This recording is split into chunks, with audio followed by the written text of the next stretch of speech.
Okay, so let's talk about pencils and some other handy tools for coloring.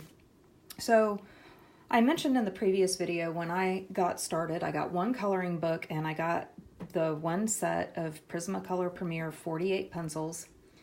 And then as I started joining some coloring forums on Facebook and I started to look through postings on Pinterest, getting ideas for colors, there were a lot of colors mentioned that I did not have. So I went up to Amazon and I ended up getting the Prismacolor 150 set.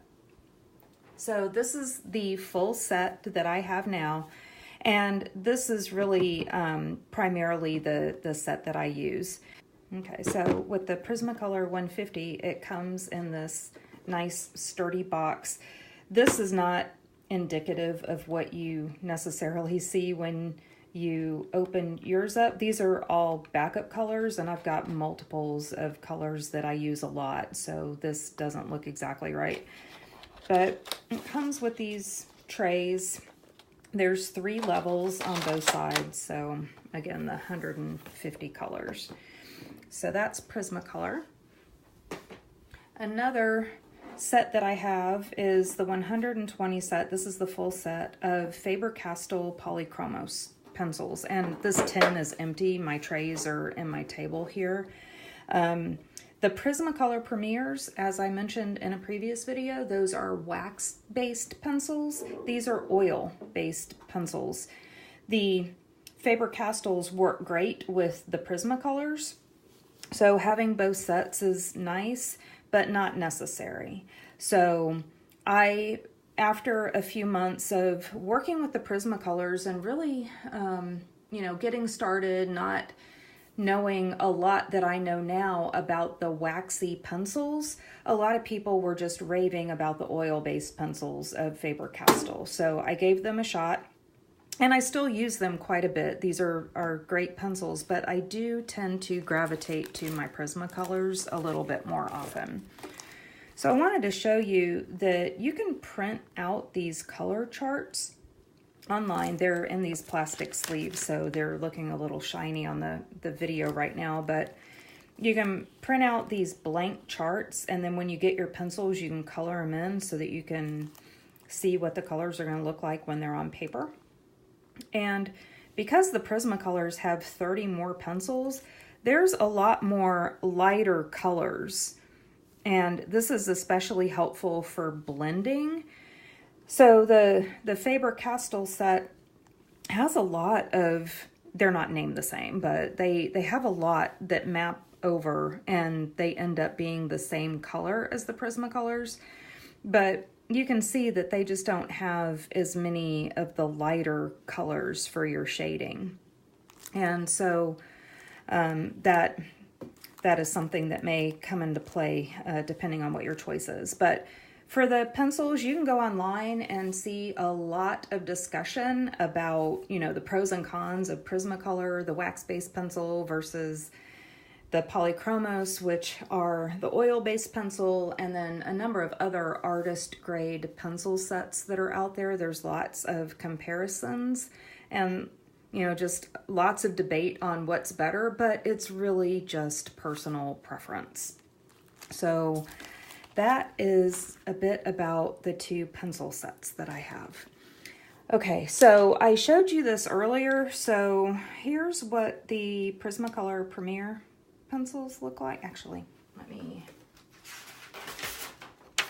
I'll do this. I'll give you a white background so you can see this a little better, I think. So this is what they look like. They're, the full pencil, they come sharpened in this kind of point. And here's what the Faber-Castells look like. Nice pencils. And that's that. Okay, sharpening your pencils. I got this pencil sharpener on Amazon for about, $5. What I like about it is that it's got a dial so that you can change the point of your pencil. So on the Prismacolor, you can see, let me get up there. I'm not sure if this is gonna focus right. But you can see that it's got this type of point to it. I actually prefer getting the points of my pencil quite a bit sharper. So hopefully you can see that okay. When sharpening a pencil, I'm going to use one of my, short Prismacolors here. You want to be careful that you're not sharpening your pencils in a twisting motion like this. All of these pencils have soft cores and they break really easily. So by doing this twisting motion, you're creating a lot of friction. And one of the major complaints about the Prismacolor pencils is their breakage. And I am pretty certain, at least 90% of those breakage issues are because of the way that people are sharpening their pencils. So some advice that I saw online was to hold your pencil in one hand and then with your sharpener, twist your sharpener around the pencil, which is fine, but this is kind of a bulky sharpener for that. So I just hold this steady and then I I turn my pencil in one direction. And it comes out with the sharper point. I actually sharpen my pencils down to the nub. So here's one that I'm about to retire versus a full-sized pencil. So as long as I can get that pencil into the sharpener and turn it, I use it. And then with it being so short and nubby like this, it is quite difficult to color with. So one of the tools to use for that is a pencil extender. So this is a Koh-i-Noor pencil extender, and you just pop your pencil into the top there. So you can see that this sunk down in there pretty well. So this is about to have to be retired. I've got a backup pencil for that. But in the pencil that I showed you earlier, this is about the right size when it starts to make sense to start popping them into your pencil extender. So you've got a little bit more help with getting your pages done. And then one other tool that I use that I wanted to show you is I've got this Derwent battery-powered eraser. So it's got this little button on it, and maybe you can hear that, where it's high-speed little eraser here on the end. Because the wax-based pencils and the oil-based pencils are so rich in pigment, once the pencil goes on the paper, it's going to sink. That pigment's going to sink into the paper.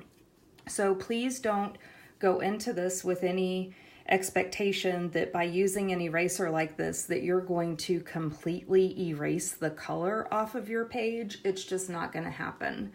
But you can erase it down enough that if you feel like you're getting a little bit too much of a line of demarcation between your colors, and just want to go back over it a little bit more, or if you started with a really dark green and a light green and you blended those two together and you really just kind of want to add a little bit of a middle color in the middle, that's when the eraser comes in handy. So just to show you that, I'm gonna